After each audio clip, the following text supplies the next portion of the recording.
Salut à toutes et à tous et bienvenue sur le nouvel épisode du podcast À l'arrache ou quoi, le podcast qui parle des pratiques agiles de terrain, de choses qu'on peut observer dans des équipes, mais aussi de choses dans les organisations, ce qui est toujours sympa. Pour ceux qui ne me connaissent pas, je m'appelle Johan Dufour, je suis coach agile chez Equité, j'ai la chance d'intervenir chez Kiabi, et comme je suis un boulimique d'activité, je suis également cofondateur d'une startup qui s'appelle My Lovely Jobs, qui connecte des experts avec des boîtes tech qui sont très cool. Aujourd'hui, on va traiter d'un sujet qui est un sujet, alors je ne veux pas dire à la mode, mais en tout cas dont on entend parler de plus en plus souvent. Ce sont les OKR. La thématique exacte, c'est poser des OKR à l'arrache. C'est possible. Et pour parler de ce sujet-là, j'ai la chance d'avoir avec moi une invitée, Juliette Lorenz. Juliette, salut, Salut Joanne, bah, écoute, merci beaucoup pour ton invite. mais de Heu, rien. du coup, moi, je suis Juliette Lorenz. Moi, ça fait 5 ans que je fais des OKR, donc autant dire que je suis tombée dedans et j'ai du mal à en sortir. D'accord. C'est un truc qui me fait plutôt kiffer, voilà et pour, résumer très rapidement, j'ai relancé, une petite entreprise aussi, qui s'appelle Voilou, donc spécialisée sur les OKR, très récemment. Ben, c'est trop bien. Et aujourd'hui, on va parler justement de tous ces OKR et des OKR à l'arrache, parce que c'est un sujet qui est extrêmement formidable et qui peut être extrêmement mal amené. Je commence direct dans le dur, dans les entreprises. Donc, il y a plein de questions. Déjà, on va peut-être se dire, comme en plus, tu es une spécialiste des OKR, pour les gens qui ne savent pas, c'est quoi les OKR? Alors les OKR, c'est un framework déjà qui est, né chez Intel dans les années 70. Donc ce framework, il sert à quoi? Il sert à s'assurer qu'en fait, la tête pensante, d'un corps humain, puisse, répondre, ou en tout cas être en lien avec, ce que font les mains, les jambes, voilà les membres. Donc l'idée, c'est vraiment de s'assurer que la stratégie d'une entreprise, elle puisse être, mise, en œuvre au sein d'une organisation, tout simplement. OK, super. Et comment ça se met en place de manière alors traditionnelle? Est-ce qu'on peut parler de traditionnel à ce moment? Je suis pas sûr. En tout cas, de manière un peu, standardisée, est-ce qu'il y a des choses qui existent pour la mise en place, des bonnes pratiques, tout ça? Ouais, il y a des trucs, hein, alors déjà commencer par avoir une stratégie, parce que les OKR, c'est pas la stratégie, c'est la traduction d'une stratégie, Mmh. une traduction opérationnelle. Donc c'est vrai qu'en général, on commence par ça, si tout se passe bien. C'est pas toujours le cas, mais c'est mieux. Une fois qu'on a la stratégie, donc on a cette déclinaison en OKR, donc on rédige des OKR, au niveau stratégique. Concrètement, c'est quels sont les objectifs qu'on va vouloir atteindre, qui vous nous garantissent qu'on avance vers notre stratégie. Et une fois qu'on a ça, on va mettre en place, des rôles, des rituels qui vont nous permettre, justement d'assurer qu'on est bien aligné sur, ce qu'on veut atteindre, sur le long terme. Après, il y a plusieurs, manières de pratiquer. Soit on n'a que des OKR stratégiques, soit on a des OKR stratégiques et on peut décliner en objectifs, intermédiaires, tactiques et opérationnels si on a le temps, l'envie, voilà, ça dépend. Ouais, donc en fait, c'est bien parce que ça permet aussi de rebondir sur le côté à l'arrache. C'est-à-dire que si déjà la stratégie d'entreprise est pas claire, ça va être compliqué de s'embarquer sur une démarche, OKR, qui est, comment dire? Je vais pas dire réaliste, mais qui va fonctionner. Enfin, on déjà, ça démarre mal. Ça démarre mal et en même temps, dans les cas que j'ai vus, hein, même si, j'ai une entreprise, récemment, qui est super prête, mais les 3 quarts des entreprises ne sont généralement pas prêtes quand elles se lancent Mmh, dans les OKR, parce que justement, il y a pas cette notion de stratégie derrière. mmh. Et on se lance souvent avec des OKR, stratégiques qui ressemblent en fait à des grands KPI, de suivi Ouais. et qui rassurent un peu l'actionnaire et c'est un petit peu une erreur, mais c'est une erreur qui est en fait, pas si néfaste que ça parce que je pense qu'il faut passer par là pour pouvoir aussi, s'améliorer quoi. Finalement, une organisation ou même un être humain n'apprend que quand on se plante. Oui, oui, Heu, oui. voilà et on a besoin de se planter, ne serait-ce que pour sa stratégie et bon, faut quand même se l'avouer, avoir une stratégie dans une grande organisation aujourd'hui, c'est quand même, assez rare, et bon, il faut essayer d'y pallier au maximum, mais bon, fait avec ce qu'on a aussi. Ouais, et après, si tu reprends aussi la définition, hein, OKR, Objective and Key Result, souvent il y a une définition qui est, enfin, il y a une distorsion qui existe en disant ah c'est des objectifs. Enfin, moi je l'ai souvent entendu. Maintenant en fait c'est un faux ami. En anglais, objectif c'est des ambitions. Et qu'est-ce que ambitionne ton entreprise? Ça c'est une grande question. Donc après ça remet, moi j'aime bien cette idée-là parce que ça remet quand même en perspective une chose, c'est que est-ce qu'on intervient parfois dans des entreprises qui sont pas ambitieuses et du coup qui ont du mal en fait à définir une stratégie parce que soit il y a une perte de sens, en disant bah voilà Ouais. c'est souvent dans les entreprises historiques, c'est on a toujours fait ça comme ça et puis voilà c'est tout, on vend tel produit, on fait telle chose et on a du mal à se remettre dans l'ordre de marche par rapport à ce qui existe autour de nous. Soit bah la stratégie elle est, elle est mouvante ou on n'arrive pas à la définir et c'est là où ça complexifie aussi la donne. En fait, il y a plusieurs choses dans ce que tu dis. La première, c'est pas forcément qu'il y ait une perte de sens ou autre, c'est qu'en fait, dans les entreprises, on distingue pas nécessairement la mission de la vision. Oui. Et ça, c'est déjà une première erreur qu'on fait et bon, juste pour, rappeler, la mission, c'est un peu notre métier, ce qu'on a toujours fait, le fameux, cœur de métier, business as Mmh. usual. Et puis ta vision, bah, c'est, bah, comment tu vois tes activités évoluer dans les 5 prochaines années, comment tu te projettes, comment tu vois, ta Mmh. transformation en fait, comment tu te vois Oui, changer. Et ça déjà, les 3 quarts des entreprises, ben, quand tu leur demandes leur vision, elles te sortent une mission en fait. oui. D'où le fameux, bah, «On a toujours fait ça comme ça», voilà, de ces petites phrases qui ont tendance à revenir un petit peu comme des petites mélodies, qui font un peu mal aux oreilles.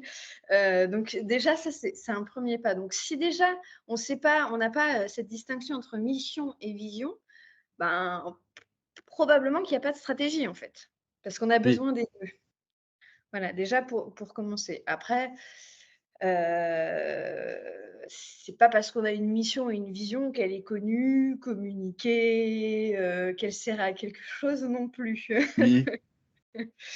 Donc il y a cette part, là de se dire, bah, déjà la stratégie, c'est quand même un truc qui est souvent, un peu, pyramidal, hein. On aime bien que Mmh. ce soit le top management, qui maîtrise, son petit, champ, de stratégie et en fait, bah, on se rend compte qu'une stratégie pour vivre, c'est très bien qu'elle soit pensée, dans la tête, mais si, il y a pas les terminaisons nerveuses qui vont jusqu'au petit doigt, bah, autant dire que, ça sert à rien. Et c'est une tête qui a envie de bouger, mais qui fait qu'avancer, le corps ne suit pas, en fait. C'est ça C'est l'idée. ça, exactement et souvent, ben, alors soit il y a le cas où il y a pas de mission de vision écrite réelle, ou il y a le cas où c'est vraiment défini, pensé, rationalisé, tout ce qu'on veut, mais c'est pas communiqué. Donc Ouais. si et donc ça vit pas. Ouais, donc là, ouais, c'est le déjà de base, si on veut pas poser des OKR à l'arrache, il faut avoir une communication, ce qui est un fondamental là, quand même dans nos métiers, qui soit réelle déjà, parce qu'on entend parler de ouais, on a une entreprise qui communique super bien. Et en fait, quand on discute avec des personnes qui sont peut-être soit isolées, soit sur des métiers un peu particuliers ou en transverse et tout ça, ils comprennent pas trop. Et en fait, on a juste la sensation de bien communiquer. Et en fait, on ne le fait pas vraiment. Ou alors, c'est du très descendant. Il y a un manque de compréhension. Il y a les habitudes aussi qui peuvent être cassées et qui peuvent perturber les gens. Bref, c'est un ensemble de choses qui régissent l'humain au final, qui font qu'on aura du mal à les embarquer vers déjà, vas-y, on va changer de stratégie. Ou alors, regardez, on a fait une jolie stratégie, on veut vous embarquer et les gens comprennent pas à la fin. C'est ça. Bah, après, c'est un peu les fondations de l'agile, hein. L'agile, c'est Mmh, quoi? C'est de faire, travailler des personnes en interaction. ouais, Voilà, et l'interaction, ça nécessite de la communication et souvent, on a le sentiment que parce qu'en janvier, on a fait une grand-messe avec tout le monde et qu'on a lancé le plan, ou la stratégie de l'année, mmh, c'est bon, tout le monde, va savoir, clairement ce que c'est que la stratégie. Sauf qu'il faut quand même être, un petit peu, honnête quand on est, opérationnel et qu'on a la tête dans le guidon, qu'on a, 50 000 trucs à sortir, pour, le mois prochain, ben, la priorité, c'est pas la stratégie de la boîte, c'est ce qu'on doit ouais. sortir. Oui. Voilà, Ça, donc ça, oui. plus dans un monde qui est ultra mouvant, là, ça complexifie aussi la donne. Il paraît. Ouais, J'ai entendu parler un truc comme ça, VUCA, tout ça, ouais, ouais. c'est ça, exactement. C'est là où je voulais aller, tu vois. Dire oui, ben, nécessairement, ta stratégie. Enfin, voilà, après, on peut revenir sur les OKR, hein, et si tu le poses à l'arrache, en fait, avec une stratégie qui est déjà floue, avec. Enfin, les gens comprennent pas quelle est l'ambition de la boîte sur laquelle elle intervient, où elle vit. Et en plus, tu as tout dit, hein, le mode collaboratif. En fait, moi, je fous beaucoup les gens avec ça en disant, mais arrêtez d'être en mode client fournisseur, exécution et tout ça. Euh, la collaboration, c'est ce qui fait qu'on embarque tout le monde vers une co-construction, vers une direction en tout cas qui est commune. Je pense que les OKR aussi font partie aussi de ces éléments de démarche qui vont vers un sens commun. Et, euh, et ouais, ce que j'avais noté comme petite question, c'est ok, même s'il y a une volonté, si les gens comprennent pas, en tout cas, voilà, le pourquoi est-ce qu'on met en place des OKR, pourquoi est-ce qu'on a mis en place cette stratégie, en fait, si on monte un peu plus haut, qu'est-ce qu'on peut faire au global dans une entreprise, dans une orga? Ah ben, de toute façon, tu l'as dit, en gros, si, les collabs, ils savent pas pourquoi on met en place, tel ou tel framework, autant dire que ça va pas servir à grand chose. Après, je reviens juste sur un point par rapport à la stratégie, Mhm, parce que c'est vrai qu'on a tendance à se dire qu'il faut avoir une belle stratégie bien définie pour se lancer dans les OKR. mhm, J'ai envie de dire oui et non, parce que si on attend d'avoir la stratégie parfaite, on se lance jamais et ça n'avance pas, quoi. Donc même si on a, une pseudo-stratégie, floue, voilà, à minima, le fait même de poser des OKR, ça aura quand même, la vertu de dire: «Qu'est-ce qui est important cette année pour nous?» Et ça, oui, c'est en général, c'est déjà un gros truc qui fait quand même bien avancer les choses. Après, comme tout process, en fait, il va falloir miser sur l'amélioration continue, quoi. mhm, Et ça, c'est super important. Donc, faut pas non plus, se dire, «Ouais, mais attendez les gars, on va passer 3 mois à définir la stratégie pour se lancer». Et je sais oui, dans la mé c'est vraiment un processus de transfo les OKR. Donc faut se dire que, il faut déjà se dire: «Est-ce qu'on a besoin de faire changer quelque chose?» Si les équipes, les collaborateurs, ils ont le sentiment et ils partagent ce sentiment qu'il faut faire changer quelque chose, alors déjà on a un peu une base, propice à la transfo, quoi. mhm, Si on n'a pas ça, et qu'on est une entreprise avec, nos petits chaussons, nos petits conforts, que tout va bien, que les chiffres, sont plutôt, pas trop alarmants, oui, voilà, on va avoir tendance à refuser la transfo, toute pertinente soit-elle, quoi. mhm. Donc c'est vraiment déjà se dire: «Est-ce qu'on a besoin de se transformer?» Après le comment, ça viendra, en chemin. Ouais, et puis ça, c'est une réflexion qui est même plus globale hein, sur les pratiques agiles. Hein. Enfin, Ouais, si tu élargis, c'est pas parce qu'en fait, enfin, t'as de, ah, on va faire de l'agilité. Ok, mais ma boîte, elle fonctionne bien. Est-ce que ça vaut le coup? Il faut se reposer ces questions-là. Ou est-ce qu'on le fait parce que j'ai entendu quelqu'un dire que c'était super cool et que ça nous permettait de gagner tel truc, machin. Enfin, souvent, le cliché, c'est on va gagner du temps. Ah, bah, en fait, non, c'est en efficacité, c'est en valeur, c'est gagner peut-être des parts de marché, j'en sais rien, ça peut être plein de choses. Euh, mais oui, il y a quand même cette réflexion-là, de se dire la transformation, est-ce que c'est une obligation? Est-ce qu'on est obligé de passer par là? Si une entreprise fait du chiffre d'affaires et finalement tout le monde est satisfait, est-ce que ça vaut le coup? Pour anticiper peut-être, mais ça doit pas ouais. être ouais, presque instinctif.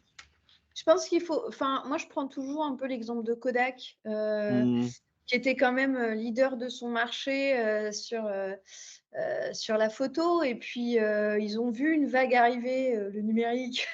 Ils l'ont oui, vu, hein, ils avaient même des sections d'innovation sur le sujet, mais pour eux, c'était lointain, le futur, il n'était pas là et alors que, bah, le contexte, il ouais. allait bien plus vite qu'eux et ils se sont plantés comme ça, ils se sont un peu endormis sur leur laurier et je pense que toutes les boîtes aujourd'hui ont quand même, ce besoin d'avoir, une idée claire de là où elles vont et d'impulser un peu ce sens. parce que justement, le monde va trop vite, et que, un truc qui va bien aujourd'hui, ça va peut-être que demain, c'est plus du tout le cas. Et Exactement. donc ça, Ouais. c'est après la c'est une culture de changement, Mmh. quasiment permanente qu'il faut mettre en place dans les organisations. Et Ouais, ça, mmh. quand on n'a jamais fait comme ça et qu'on a toujours fait autrement. C'est pas simple et puis après tu as l'effet inverse. Je sais pas si tu connais l'histoire de Nokia? Oui, un petit peu Ouais, moins, j'ai lu mais pas mal c'est de trucs mais dessus. Nokia aussi, c'est assez révélateur, tu vois? Autant Kodak, c'est oui, ça a pas suivi par rapport au temps en disant: «Oh, c'est bon, enfin, on fait des produits qui sont robustes et cetera, voilà». Nokia, en fait, eux, ils sont rentrés dans une, alors j'ai plus le détail exact, mais l'idée est là, dans une logique de transformation. Ils ont mis en place une transformation avec de l'agilisation, des process, et cetera, et cetera. Ils sont quand même crashés parce qu'en fait, ils avaient oublié en fait de faire évoluer leurs produits par rapport au marché. C'est ça. Donc en fait, ils Ouais, étaient super forts en agilité et tout ça, mais en fait, leurs produits, ils avaient un problème de product discovery, hein, c'est évident. Ce qui fait qu'ils n'ont pas réussi à se réaligner sur le marché, quoi. Enfin, voilà. Et c'est ce genre de truc-là en disant, OK, si tu fais une transformation, ça veut dire que tout doit se transformer. Et ça, c'est pas simple parce que, bah oui, enfin, il y a peut-être des éléments qui sont un peu plus à la traîne ou d'autres choses. c'est Ouais, ça, et c'est. même des boîtes ultra successful. Regarde même, Spotify en ce moment, Mm, qui annonce des licenciements en masse, la Silicon Valley aussi l'année mm, dernière, qui a licencié en masse. Enfin, on se dit que c'est ils sont un petit peu au top du top du top de leur marché, et pourtant, il y a quand même des signes où on se dit: «Ouais, il y a des trucs qui puent, quoi». Hem carrément. Mais pourquoi? Comment ça se fait? Et on peut pas dire que c'est pas des boîtes, qui ont pas de vision, qui savent pas où elles vont, au contraire. Donc c'est si elles-mêmes, elles se plantent un peu, Mm. les boîtes traditionnelles, je pense qu'elles se plantent encore Elles, plus. ouais, elles peuvent être qu'en flip et dans ce cas, c'est bien parce que ça permet de nous recentrer aussi sur l'histoire de l'OKA et de se dire est-ce qu'on doit faire une transformation? Bah, et comment est-ce qu'on l'a fait? Euh, ouais, il y a un autre truc aussi qui est aussi important c'est, tu l'as dit en fait, la transformation et le côté, c'est pas grave s'il n'y a pas de stratégie ou alors si la stratégie est un peu floue de manière volontaire ou pas, ça c'est une autre question. Mais ça n'empêche pas, en tout cas, de s'amorcer sur une démarche OKR parce que c'est une démarche empirique. En fait, les gens l'oublient comme la plupart des process en disant on arrive, mais sur les frameworks agiles, c'est la même. On arrive à mettre en place un framework. Et puis ça roule. Non, non, c'est pas aussi simple. Et justement, ce côté empirique, je sais pas si tu as des expériences ou des anecdotes ou en tout cas des choses à remonter là-dessus, mais ça permet de régler une partie des questionnements. Ouais, et tu as raison, en disant que c'est une démarche empirique, parce que, pour avoir fait quand même, 3 grands groupes, sur les OKR. Sur les 3, on n'a pas du tout fait les mêmes choses, on n'a pas du tout pris les mêmes choix, on n'a pas mis, la même animation. Enfin, clairement, chacune s'est approprié le concept en fonction de son historique, de ses besoins, Mm. de beaucoup de paramètres, en fait. Et de se dire, hein, on lit un article sur les OKR, on a tout compris, on va faire Ouais, copier-coller, ça ne suffit pas. C'est il faut surtout pas faire ça. C'est vraiment comme, le spectacle de magie où, la nana, elle se fait couper en 2, ne pas reproduire chez soi, quoi. oui. Heu, les OKR, c'est vraiment trop casse-gueule si on cherche à faire tout parfait et à ne pas se poser la question du contexte. Donc concrètement, c'est empirique, et d'autant plus que il y a un espèce de triangle d'or, en fait, dans les OKR. Tu as la stratégie, Mhm, à laquelle répond, tes OKR. Tu as les hommes, et les femmes qui constituent, tes équipes et ton entreprise. Donc il y a quand même besoin, d'onboarding, de, formation, ou à minima de sensibilisation, de s'assurer qu'ils comprennent là où ils vont, et mhm. surtout de mettre en place des rôles d'animation des OKR. Oui, ouais, Ça, c'est super important. Comme tout process, s'il y a personne qui est responsable de rien, il va rien se passer. ouais, Voilà. exactement. Et ton troisième pilier, finalement, c'est les rituels. Et dans tes rituels, c'est là où tu vas vraiment mettre en place cette dynamique d'empirisme, d'amélioration continue, d'évolution. Tu vas en effet voir, où est-ce que tu en es dans tes objectifs, Mais Mmh. tu vas aussi dire, tu vas mettre en place des rétros et tu vas te dire: «Bah, voilà, il y a des trucs, concrètement, ça marche pas, qu'est-ce qu'on fait pour s'améliorer?» On va pas se dire: «Bon, pourquoi ça marche pas? C'est quoi la racine profonde du problème?» Non, c'est il y a un truc qui marche pas, je suis sûre qu'il y a une petite solution qu'on peut essayer, pour faire en sorte Mmh. que ça évolue et c'est comme ça qu'on avance avec les OKR aussi. C'est quand on marche avec des OKR, à un moment donné, on se dit: «Ben, j'ai quand même des cailloux dans la chaussure, il faut que je les retire, quoi». Oui. Voilà, c'est un peu un parcours du combattant qui fait mal aux pieds. Ah mais c'est normal. Après, c'est comme tout framework, hein, je veux dire, c'est un cadre à un moment donné, on peut se dire: «Ouais, peut-être que ça sert à rien» et cetera, mais il y a quand même un certain nombre de fondamentaux. Moi, c'est un truc, les gens ont tendance à oublier. Moi, je répète souvent ce truc-là, c'est oubliez pas, hein, quand vous mettez en place un truc, il faut le suivre. En fait, ça marche pour les KPI, ça marche pour une nouvelle manière de faire, ça marche pour plein de choses. Et souvent, c'est ouais, on a lancé un truc, c'est tout nouveau, ça a l'air d'être bien. Regardez, j'ai lu des trucs, c'est super bien. Et finalement, on laisse le truc vivre et ça crache. On se dit, ah, regardez, c'est nul. Et non, en fait, c'est pas comme ça que ça marche. C'est que s'il faut suivre régulièrement et ce que tu as dit, hein, super important, bah, l'amélioration continue. Ok, on a mis en place un certain nombre d'ambitions avec des CARE qui étaient mesurables. On s'est daté. Souvent, moi, c'est le premier truc. Tous les gens que je rencontre, on a mis en place une démarche OKR sur mon entreprise ou sur mon périmètre, etc. Il faut, ouais, la première itération, hein, alors, on s'est vautré. Et je fais, mais oui, c'est bien. En fait, c'est normal. On se vautre et ensuite on analyse. Et c'est ça, c'est pour ça que la review, elle est super nécessaire et super importante. C'est-à-dire, mais pourquoi, enfin, pourquoi est-ce qu'on a mal fait? Qu'est-ce qu'on fait, en fait, finalement, pour y arriver? Et au fur et à mesure, on est de mieux en mieux collé. Et même moi, je crois, mais je suis un éternel optimiste, que ça peut même avoir un facteur d'influence sur la définition et la précision de la stratégie d'une entreprise, quand c'est bien Ah fait.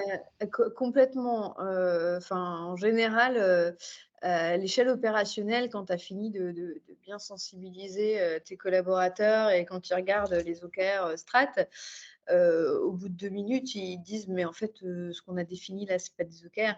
Ouais, bah oui. Voilà et donc ils sont en capacité de remettre en question assez rapidement le truc, et puis bon, après il faut avancer avec ce qu'on a, hein. Il faut pas, toujours être dans la perfection. Il faut surtout ne pas être dans la perfection d'ailleurs. C'est une grosse erreur de vouloir que tout soit parfait, pour avancer, mais ouais, les collaborateurs, ils sont en mesure de faire évoluer les choses et ce qui est encore plus intéressant, c'est quand, ils ont pratiqué, allez, au bout de 6 mois, et puis ils se disent: «Bah, là, les KR qu'on a, ils sont quand même tout pourris, on pourrait commencer à avoir un peu d'impact, quoi». Et ça, en général, ça vient pas du manager. Ouais. Ça vient d'un dev, quoi, qui commence à s'approprier un peu le concept et qui se dit: «Bah, on a fait quand même, un truc, une petite sensibilisation. On est quand même d'accord qu'entre ce qu'on fait et ce qu'on a vu, c'est pas pareil». Oui. Heu et comment on fait évoluer la chose? Bah, l'idée, c'est d'y aller progressivement, et avec les sensibilités de l'équipe aussi, quoi. Ouais, tu as le côté bidirectionnel parce que c'est vrai qu'on n'en a pas parlé, mais en fait, la définition des OKR, en fait, il y a l'aspect stratégique, l'aspect tactique, etc. Finalement, c'est en cascade. En tout cas, voilà, ça, c'est ce qui est plutôt écrit en termes théoriques. Et, mais en fait, dans tous les cas, ça marche pas s'il n'y a pas une communication bidirectionnelle. C'est-à-dire que souvent, on se dit, ouais, ça descend. Mais en fait, non, la remontée des CARE, etc., pour dire est-ce qu'on atteint les ambitions de manière un peu découpée, si ça remonte jamais, en fait, c'est ça n'a pas d'impact, enfin, ça n'a pas d'impact tout simplement. Bah et puis c'est un peu, c'est une mésinterprétation de se dire que c'est en cascade et que ça descend, Ouais, purement et en l'état, en général, j'ai vu des OKR, qui étaient déclinés, par département, par équipe, par produit, enfin ce genre de choses. Dans chaque copie d'OKR, en fait, il y a pas un alignement à 300 ouais, sur la copie, du dessus, quoi. Il faut que chaque copie, ce soit une appropriation des enjeux spécifiques de et chacun. Donc, il y a des KR, qui vont répondre directement à la stratégie et c'est tant mieux, mais il y a aussi des KR qui vont répondre, à la stratégie spécifique de chaque équipe.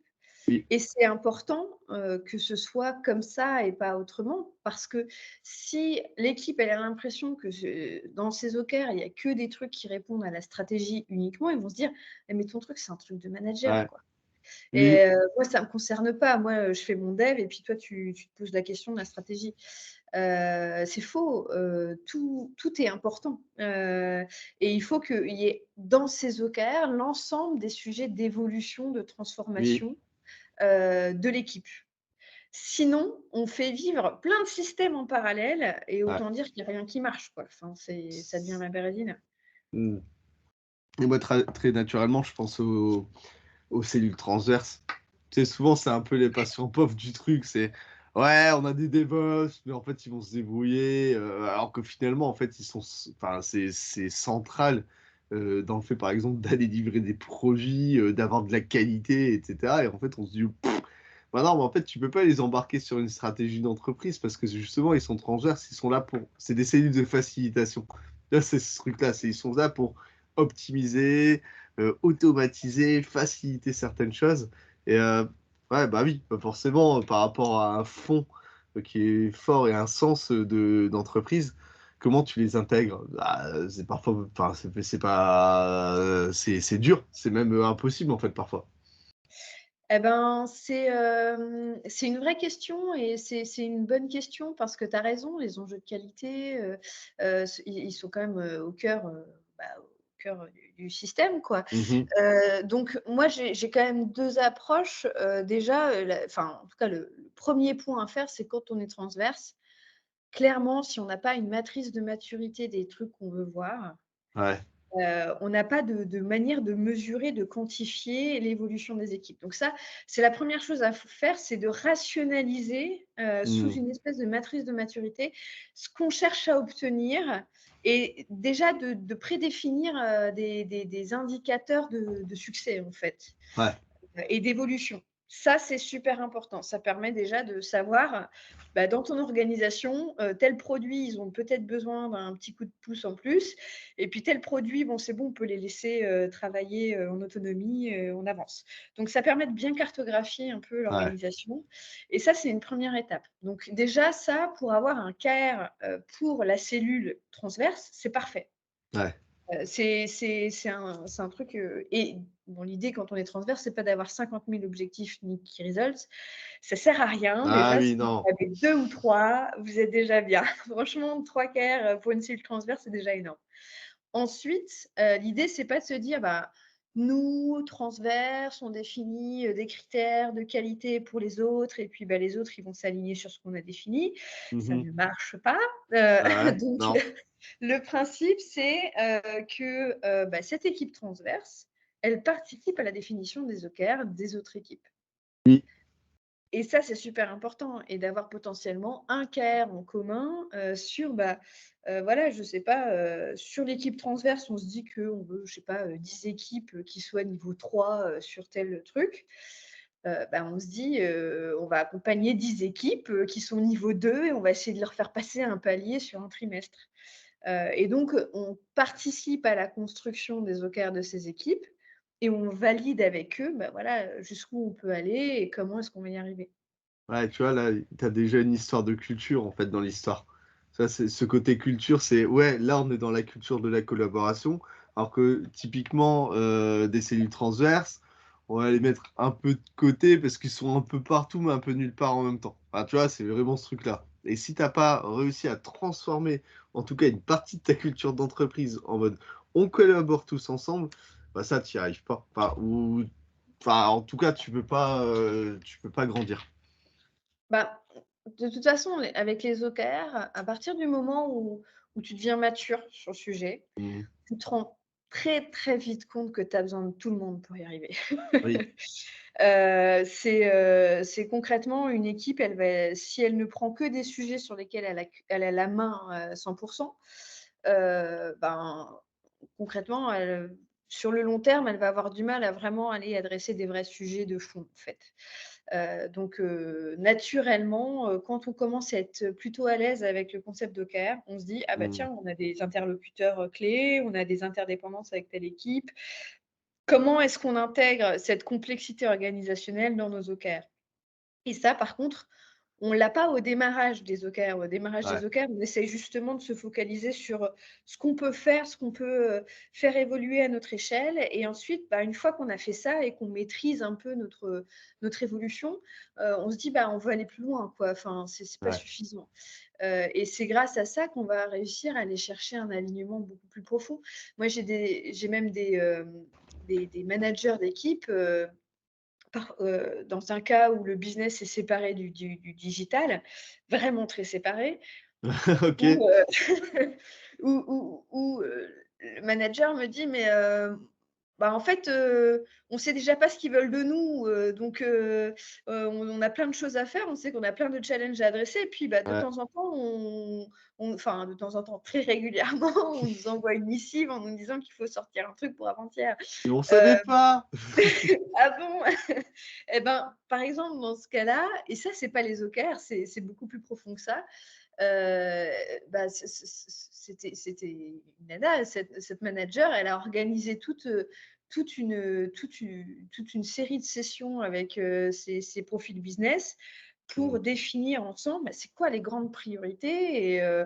qu'est-ce qu'on va faire, qu'est-ce qu'on va pas faire, pourquoi et donc et ensuite ils ont été inclus, dans les rituels directs, des OKR. Ils ont même été parfois en ownership de certains KR. D'accord. Heu mais ça s'est fait parce qu'il y avait une volonté, du leader d'équipe de dire, «Bah, là, on peut écrire des OKR tout ce qu'on veut, mais si on n'est pas aligné avec le business, sur le long terme, on va se bananer, quoi». Ouais, c'est ça et ça, c'est la complexité aussi de l'entreprise, hein, parce que tu as raison, tu as déjà le silotage entre, moi, ce que j'appelle les cellules, enfin, ou les équipes de réalisation et c'est ultra large et le métier et après, tu as aussi un autre truc, parce que le métier s'intègre quand même dans une organisation qui est plus haute que enfin, plus grande que lui et ça peut être aussi morcelé à ce niveau-là, en se disant: «Attention!» parce qu'il y a aussi des décisions et des stratégies qui sont inhérentes à chaque cellule de chaque domaine métier et chacun veut faire sa petite popote et c'est comme ça qu'on arrive avec une définition, de, 72 OKR sur une entreprise. C'est ça et vraiment c'est un peu aussi la complexité des OKR, c'est que les OKR, ils viennent révéler, toutes les micro-merdes organisationnelles, ils viennent sortir vraiment tous les cadavres des placards qu'on avait bien enfermés. On pensait bien avoir fermé la porte, mais non. C'est perdu. Hem et finalement, on en revient toujours un peu à cette notion de communication, quoi. Et c'est vrai que moi, ça m'arrive souvent d'avoir des équipes, qui me disent, «Ouais, mais on est en interdépendance avec cette équipe, ils font Ouais, chier, ils font jamais ce qu'on leur demande de faire». Ce qu'on leur et en fait, la question, c'est pas, ce qu'ils font ou pas ce qu'on leur demande de faire, c'est est-ce que déjà ils comprennent pourquoi on leur demande de faire oui, ça? Et est-ce qu'on travaille en collaboration ou est-ce qu'on travaille l'un contre l'autre? oui, Hem et en fait, déjà au sein de l'organisation, les OKR, c'est un truc génial pour apporter un petit peu cette notion du collectif. Parce qu'en fait, ouais, finalement, dans ce qu'on retrouve dans les OKR, c'est que les enjeux du collectif. C'est pas des enjeux individuels.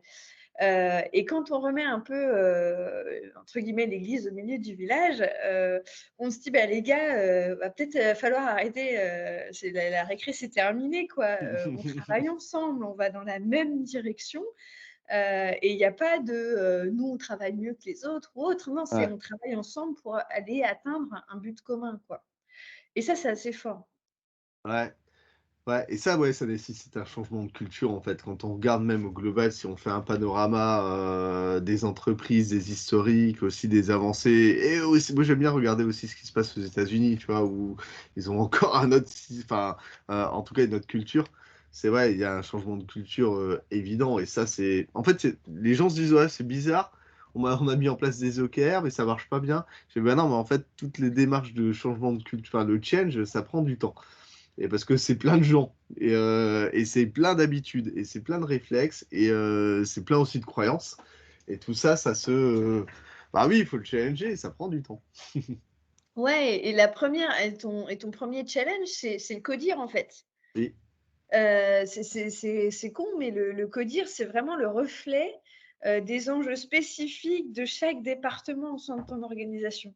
Parce que parfois, ce qu'on voit, c'est que chacun a ses objectifs individuels au Ouais. niveau au sein du CODIR, donc chacun va prêcher pour sa paroisse, en Mmh. fait et parfois, ben, les objectifs de l'un sont un petit peu contradictoires avec les objectifs de l'autre. Donc c'est comment justement, avec, des OKR, on lisse un peu, cette, partie objectif individuel pour Mmh. pouvoir redonner un peu de sens au collectif et se dire: «Bah, les gars, si on est tous autour de la table, c'est qu'il y a une raison, c'est qu'on doit travailler Ouais. ensemble».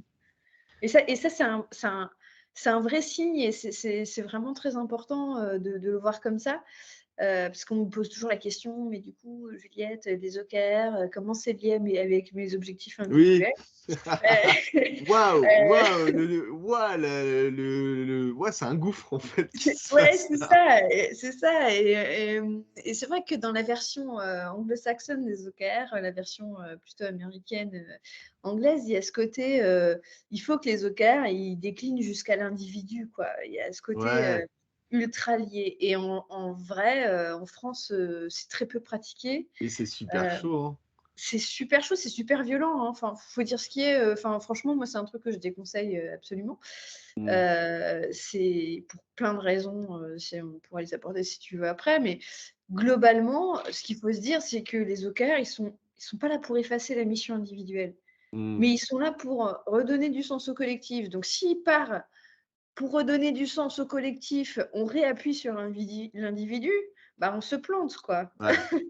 Clairement, et à un moment donné, ben, on est dans des organisations.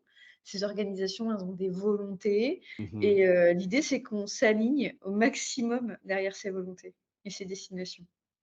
Ah, c'est intéressant du coup pourquoi alors moi je suis en phase avec toi, hein, et pour l'avoir vu parce qu'en fait il suffit d'avoir un petit coup de vernis politique en fait dans une organisation ou chez les individus et là tu dis en fait la personne elle bosse que pour, atteindre ses objectifs individuels et même si tu arrives à faire une liaison, avec des objectifs très, très hauts, ton problème, c'est que tu peux perdre aussi le sens justement de la mission parce que sur certains jobs, il y a aussi ça en fait qui fait que c'est une continuité dans l'ensemble. Donc faut arriver à faire, voilà, à ce que tout ça cohabite, ce qui est pas simple. Mais ouais, ouais, c'est un vrai risque et puis culturellement aussi. Je pense qu'en France, on n'a pas ce truc-là. Il y a pas aussi le corporatisme à l'américaine en disant: «Ah c'est bon, l'entreprise elle a fait des millions, c'est grâce à nous», moi je l'avais jamais entendu, c'est: «Ah bah ouais, je suis bien, je suis payé», tu vois? C'est cool. Mais c'est pas du tout le même mindset, ça a rien à voir. Mais oui, enfin, c'est une histoire de culture, mais à plusieurs niveaux, en vrai. Ouais, tu as plusieurs, points qui font que tes OKR, on évite en général de les mettre dans la mission individuelle. Le premier point, c'est une question de temporalité. Ouais, Tes OKR, souvent, ils sont définis, en tout cas à l'échelle opérationnelle, au trimestre. J'imagine pas un manager se dire: «Ouais, chouette, on va écrire des objectifs, de mission individuelle trimestrielle». ouais. Enfin, le jour où ça m'arrive, je Ouais, voilà, mais ouais, ça prend quand même du temps, de l'énergie. Est-ce que c'est vraiment toujours utile? Le deuxième point, bah, c'est que ta mission, de manière assez générale, bah, ça répond quand même à la mission de l'entreprise, quoi, hein. Donc bon, tu mmh mh. réponds quand même à un certain Bah, sens, c'est clair. sans forcément, répondre aux OKR directement. Et le troisième point, c'est que moi, les équipes que j'ai eues les plus performantes avec les OKR, c'est les équipes qui atteignent le moins leurs OKR. Ah ouais? Heu, c'est ouais, parce que justement, ils ont un niveau d'ambition tel Ah oui, OK. qu'en fait, ils s'en foutent de savoir s'ils atteignent. Le truc, c'est que s'ils font bouger, allez, de 40 leurs OKR, ça veut dire qu'ils ont atteint des vrais résultats de fou Ouais. et souvent, ben, il y a plein d'équipes aussi qui commencent et qui sont très, prudentes. Donc ils vont Mmh. mettre des trucs super peu ambitieux. Donc sur le papier, Mmh. ben, on se dit: «Ouais, ils ont un taux d'atteinte de leurs OKR à 80 ils sont super forts». Ouais, mais bon, fondamentalement, quand on regarde vraiment ce qu'ils ont atteint, Ouais, ils ont été ultra, comment dire? Ouais, ultra complément, quoi. légers, quoi. Oui, C'est c'est ça ça. l'idée, ouais. Ouais, Et c'est ça, pour ça. ça, c'est vrai qu'en fait, il faut déjà avoir une culture un peu entre, vision marché, avance de phase, anticipation et limite visionnaire. Tu vois? Si tu as une équipe qui est visionnaire, ça veut dire qu'en fait, c'est très clair, ces ambitions, elles vont être loin dans le temps et seront de plus en plus. Enfin, là, tu peux essayer de mesurer quelque chose, mais si tu as une équipe qui est un peu plus ras de terre, hein, c'est clair, ben, tu pourras difficilement les challenger sur des ambitions, je ne vais pas dire démesurées, mais en tout cas qui soient assez élevées. Ouais, et en fait, dans tes OKR, tu as un gros challenge, c'est de passer à une vision delivery, d'une vision Oui, delivery à une vision d'impact. oui, Ça peut paraître simple comme ça, mais ça l'est pas du tout. Et quand on vise, un résultat final, un impact final, je sais pas moi, un taux de satisfaction utilisateur, ben, il y a plein de choses à faire, pour y arriver. oui. Et quand on cherche un delivery, bon, bah, fondamentalement, on Bah, tu s'attend. livres un truc, quoi. C'est Ouais, juste ouais, ça. on livre un truc et on s'assure même pas que ce soit qualitatif à la fin. Ouais, c'est ça.